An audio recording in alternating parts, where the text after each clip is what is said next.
ఫోటోని కుట్టేద్దాం. నగరంలో సరికొత్తగా ట్రెండ్ అవుతున్న ఎంబ్రాయిడరీ స్టైల్. పూర్తి వివరాలకు చదవండి రేపటి Sakshi Hyderabad edition. Visakha steel plant ప్రైవేటీకరణ ఆగేది కాదని రాష్ట్ర మంత్రుల మాటలతో అర్థమవుతుంది. ఉక్కు కర్మాగారం నడిపే విషయంలో చాలా లోపాలున్నాయని శాసనమండలిలో డిప్యూటీ సీఎం పవన్ చెప్పారు. కార్మికులు పనితనం పెంచుకోవాలని మంత్రులు సలహా ఇస్తున్నారు. అయితే స్టీల్ ప్లాంట్ను సెయిల్లో విలీనానికి ఎందుకు ప్రయత్నించారని వైఎస్ఆర్సీపీ సభ్యులు ప్రభుత్వాన్ని నిలదీశారు.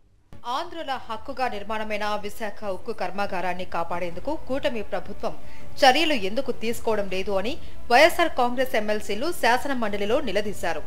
గతంలో విశాఖలో జరిగిన సభ సందర్భంగా ప్రధాని మోదీ ముందే అప్పటి ముఖ్యమంత్రి వైఎస్ జగన్ స్టీల్ ప్లాంట్కు తమ ప్రభుత్వం వ్యతిరేకమని స్పష్టం చేసిన విషయాన్ని గుర్తు చేశారు. కూటమి ప్రభుత్వం ఉక్కు ఫ్యాక్టరీని కాపాడటానికి ఎందుకు ప్రయత్నించడం లేదు అని వైఎస్ఆర్సీపీ సభ్యులు ప్రశ్నించారు. భూములు అమ్మేస్తున్నారు అప్పుడు ముఖ్యమంత్రి గారు తీర్చేద్దారు. దానికి కావాల్సిన నిధులు సేకరించుకోవడానికి ఆ రోజు చెప్తున్న ప్రయత్నాలు అధ్యక్ష ఈ 6 నెలల కాలంలో విశాఖ స్టీల్ ప్లాంట్ భూముల్ని 2 దఫాలుగా ఉన్న కొన్ని పీసుల్ని ఇప్పటికే ఆప్షన్లోకి నోటిఫికేషన్ ఇచ్చిన సందర్భాన్ని కూడా ఒకసారి గుర్తు చేస్తున్నాను అధ్యక్ష. దాన్ని మేము వ్యతిరేకించమా? ఇది కాదు, ఇది డే టు డే యాక్టివిటీలో భాగం అధ్యక్ష. అది ఆ సందర్భంలో మాట్లాడిన దాన్ని రాజకీయాల్లో కూర్చోపించడం కరెక్ట్ కాదు. ఏమైనప్పటికీ కూడా ఇది పూర్తిగా కూడా దీన్ని ప్రైవేటైజ్ చేయకుండా ఉంచాలి అధ్యక్ష. ఆ రోజు స్వయాన ప్రధానమంత్రి గారు విశాఖపట్నం సభకు వచ్చినప్పుడు సాక్షాత్తు ఆనాటి ముఖ్యమంత్రి జగన్మోహన్ రెడ్డి గారు మొత్తం సభా సాక్షిగా లక్షలాది మంది ప్రజలు ఉంటుండగా ఆ రోజు విశాఖపట్నం స్టీల్ ప్లాంట్ ప్రైవేటీకరణ చేయడానికి వీలు లేదు, మేము అర్థిస్తున్నాము, ఇది మా అత్తాలుగా ఇది మా సెంటిమెంట్ అని చెప్పి ఆ రోజు ముఖ్యమంత్రి గారి సందర్భాలు కూడా ఒకసారి జ్ఞాపకం చేస్తున్నాను. స్టీల్ ప్లాంట్ పై మంత్రి అచ్చెన్నాయుడు మాట్లాడుతూ విశాఖ స్టీల్ ప్లాంట్ ను ప్రైవేటు పరం చేయబోమని చెబుతూనే అక్కడ చాలా సమస్యలు ఉన్నాయన్నారు. కార్మికులు పనితనం పెంచుకోవాలి, ఇంకా కష్టపడాలి అంటూ అచ్చెన్న నర్మగర్భ వ్యాఖ్యలు చేశారు. చాలా ఇబ్బందులున్నాయి, చాలా సమస్యలున్నాయి, వాళ్ళు పనితనం పెంచుకోవాలి, కార్మికులు కూడా ఇంకా కష్టపడాలి అని చెప్పి తప్పనిసరిగా కేంద్రం కూడా చెప్పింది. మేము మళ్ళీ మాటిస్తున్నాం. ఇది సెయిల్లో కలపడానికి కూడా ప్రయత్నం చేస్తున్నాం. ఎక్స్క్లూజివ్గా దీనికి మైన్స్ కూడా కొన్ని కేటాయించాలని ప్రయత్నం చేస్తున్నాం. డిప్యూటీ సీఎం పవన్ కళ్యాణ్ సైతం అచ్చెన్న చెప్పిన విధంగానే వ్యాఖ్యానించారు. ఉక్కు కర్మాగారాన్ని నడిపే విషయంలో లోపాలున్నాయన్నారు. కార్మికులు నైపుణ్యం పెంచుకోవాలి అంటూ ఉచిత సలహా ఇచ్చారు. కార్మికులు సమగ్రమైన కార్యాచరణ తయారు చేసి ఇస్తే దాన్ని కేంద్రం వద్దకు తీసుకెళ్తాను అని చెప్పారు పవన్ కళ్యాణ్.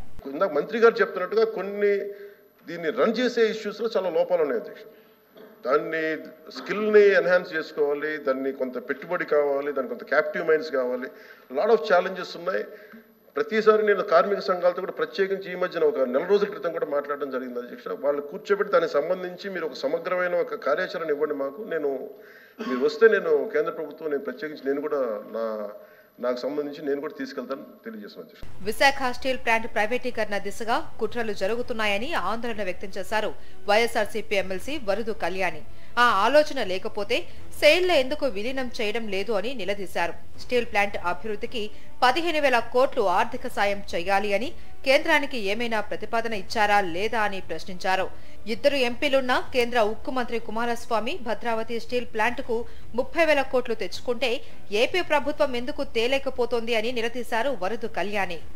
ఈ 1,500 కోట్ల ఆర్థిక సహాయం కోసం కేంద్రం దగ్గర ఏమైనా ప్రతిపాదన పెట్టారని అడుగుతున్నాను అధ్యక్ష.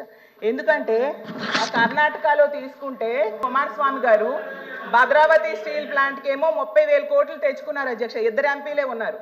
మనకి 31 మంది ఎంపీలు ఉన్నారు. కూటమి ప్రభుత్వం కేంద్రంలో కూడా ఉంది అధ్యక్ష. సో ఇది ప్రైవేటీకరణ దిశగా జరుగుతున్న అడుగులను ఆపాల్సిన బాధ్యత ఈ ప్రభుత్వం మీద అయితే ఉంది అధ్యక్ష.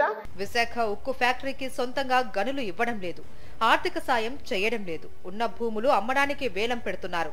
ఎన్నికల ముందు ఉక్కు కర్మాగారం ప్రైవేటీకరణను ఆపుతాము అని హామీ ఇచ్చిన CM Chandrababu, deputy CM Pawan కళ్యాణ్లు ఇప్పుడు మాట మార్చడాన్ని వైఎస్ఆర్సీపీ సభ్యులు ఖండిస్తున్నారు. స్టీల్ ప్లాంట్ ను కాపాడాల్సిందేనని డిమాండ్ చేస్తున్నారు.